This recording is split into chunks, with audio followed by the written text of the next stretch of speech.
쇼펜하우 23주차, 총 64주차, 네, 발제를 해보겠습니다.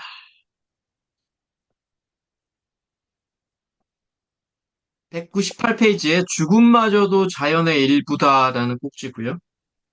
우리의 인생이 낮에 잠깐 꾼 꿈과 같다면 우리가 태어나기 전과 후에 펼쳐진 무수한 시간은 끝나지 않은 기나긴 밤과 같다. 뭐 이렇게 나와 있는 얘기고요. 예전에 저도 이런 생각을 했었는데 이분도 이런 생각을 해서 조금 네, 재밌게 읽었습니다. 죽은 후와 태어나기 전까지 우리는 어디에 있는가 이런 질문을 제가 좀 했었는데 결국 기독교는 천국과 지옥이 있다고 하고 불교는 윤회를 한다고 하죠. 여튼 그러면 태어나는 사람은 어디에 있었는가라는 이런 질문에 답하는 게 철학이고 종교겠죠. 198에서 199페이지에 자연은 삶과 죽음이 본질적으로 차이가 없다는 것. 죽음이 삶을 위태롭게 만들지 않고 삶이 죽음을 비굴하게 만들지 않는다는 것을 가르쳐 준다. 곤충이 알을 낳고 동면에 들어가는 것과 알을 낳고 그 밑에 사체로 쓰러져 다음에 봄에 태어날 새끼들에게 먹이로 공급되기를 희망하는 것은 밤에 내일 입을 옷과 먹을 음식을 준비하는 인간의 생활과 다를 바 없다. 뭐 이렇게 되어 있는데 네. 죽음과 삶, 뭐 이런 걱정 때문에 오늘을 낭비하지 말라. 저는 그렇게 해석했습니다. 199페이지에 우리를 둘러싼 거대한 자연은 개체의 삶과 죽음이 자신과 관련이 없으며 특별히 관심을 가진 적도 없다고 말한다. 그 증거로 동물과 인간의 생명은 사소한 우연에 맡겨져 어이없이 죽어간다. 이름 모를 벌레들이 당신의 걸음이 한 발자국만 어긋나도 그 벌레는 삶에서 죽음으로 옮겨진다. 뭐 이런 얘기가 있어서 여기서 뭐 인간과 동물의 생명은 사소한 우연에 맡겨져 어이없이 죽어간다라는 이런 문장에서는 뭐 이렇게 해석이 되죠. 이분의 생각이. 자연은 우주를 운영하기에 개체의 삶과 죽음에 관련 없어 보이는 거죠. 그런데 이렇게 사소한 우연에 맡겨져 있다 이런 얘기는 이거보다는 네, 자신의 카르마에 맡겨져 있는 인과법으로 운영되는 게 훨씬 가능성이 합리적이라는 거죠. 그렇지 않으면 우리의 삶과 죽음은 그냥 복불복인 거예요. 운 좋으면 좋게 태어나고 운 나쁘면 나쁘게 태어난다는 거죠. 이게 사소한 우연이 아니라라는 거예요, 결국.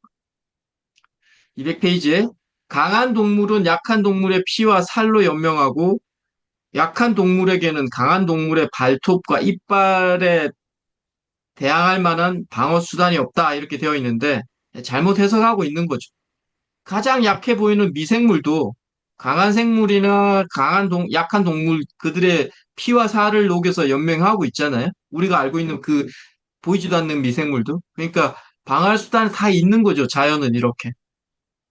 200페이지에 자연은 그들을 불쌍히 여기지도 않아서 맹목과 우발과 우연의 피조물의 한, 피조물의 한 번뿐이 생애를 의탁하고 있다.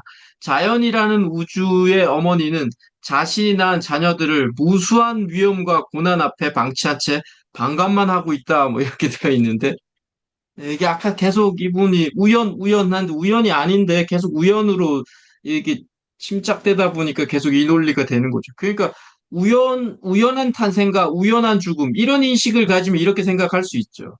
하지만 우주의 신은 우연으로 이 우주를 운영하고 있지 않잖아요. 결국은 원인과 결과로 운영하고 있는 거죠. 그게 가장 합리적인 거죠. 200페이지에 우리의 삶과 죽음은 이 거대한 자연에게 아무런 영향도 미치지 못한다.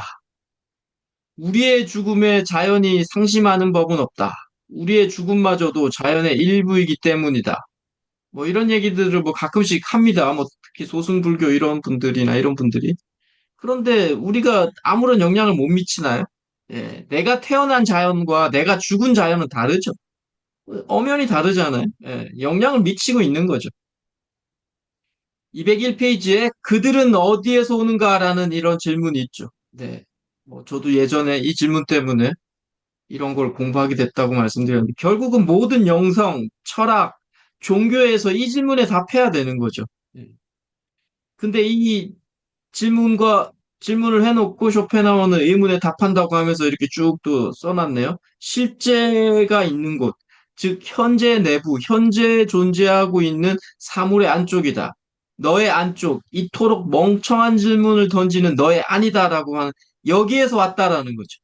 그러니까 이 얘기가 조금 풀이하면 이슬람의 참, 불교의 참자, 아트만 이슬람의, 뭐 불교의 법성, 기독교의 성령, 이런 곳에서 태어난다는 거예요, 결국은. 예, 충분히 공감이 되죠, 이런 얘기에서. 근데 아까 우연 하는 거는 또 전혀 다른 차원의 이야기를 하고 있어서. 나뭇잎이 계절에 따라 순환하듯 우리도 살고 죽는 문제에 구애받지 말아야 한다.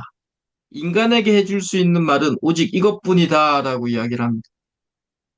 살고 죽는 문제에 구애받지 말아야 한다. 너무 이론적으로야 뭐 당연히 구애받고 싶지 않지만 구애받지 않을 수가 없는데 그래도 좀 덜 구애받으려면 삶과 죽음 너머의 어떤 확신이 있어야 되겠죠. 결국은 어디서 왔는지에 대한 진리를 스스로 풀어야 조금이라도 덜 구애받지 않는다는 거예요. 이런 거 모르면, 네, 구애받습니다. 죽으면 어떻게 될지, 뭐, 기독교인들, 불교인들, 뭐, 구애 안 받을 것 같습니까? 다 구애받고 있죠. 그럼 안 그러면 구애 안 받으면 다 그냥 아무 걱정 없이 살아야죠. 네. 네, 감사합니다. 이상입니다.